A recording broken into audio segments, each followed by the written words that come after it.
Hello বন্ধুরা, কেমন আছো তোমরা সবাই? বেশ অনেকদিন পর তোমাদের জন্য একটা মিনি ব্লগ নিয়ে আসলাম। আশা করি তোমরা সবাই ভালো আছো। তো সবার প্রথমে শুরু করলাম জুতো দিয়ে। এইবার জামাই ষষ্ঠীতে আমরা কি কিনেছি তোমাদের সাথে এই ভিডিওর মাধ্যমে শেয়ার করবো। এই যে চার জোড়া জুতো কিনেছি, তারপর শুরু হলো জামা কাপড়ের পালা। আর সবার প্রথমে যেটা দেখালাম সেটা হলো আমার বাবা কিনেছে এই যে টি শার্টটা কিনেছে, কালারটা কি মিষ্টি হয়েছে না।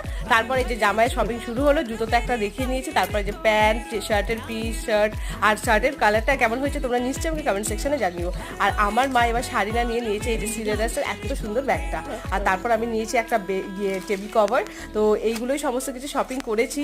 আমি কি শপিং করেছি সেটা নেক্সট মিনি ব্লগে তোমাদের সাথে শেয়ার করবো। হ্যালো বন্ধুরা, কেমন আছো তোমরা সবাই? বেশ অনেকদিন পর তোমাদের জন্য একটা মিনি ব্লগ নিয়ে আসলাম। আশা করি তোমরা সবাই ভালো আছো। তো সবার প্রথমে শুরু করলাম জুতো দিয়ে। এইবার জামাই ষষ্ঠীতে আমরা কি কিনেছি তোমাদের সাথে এই ভিডিওর মাধ্যমে শেয়ার করবো। এই যে চার জোড়া জুতো কিনেছি, তারপর শুরু হলো জামা কাপড়ের পালা। আর সবার প্রথমে যেটা দেখালাম সেটা হলো আমার বাবা কিনেছে এই যে টি শার্টটা কিনেছে, কালারটা কি মিষ্টি হয়েছে না।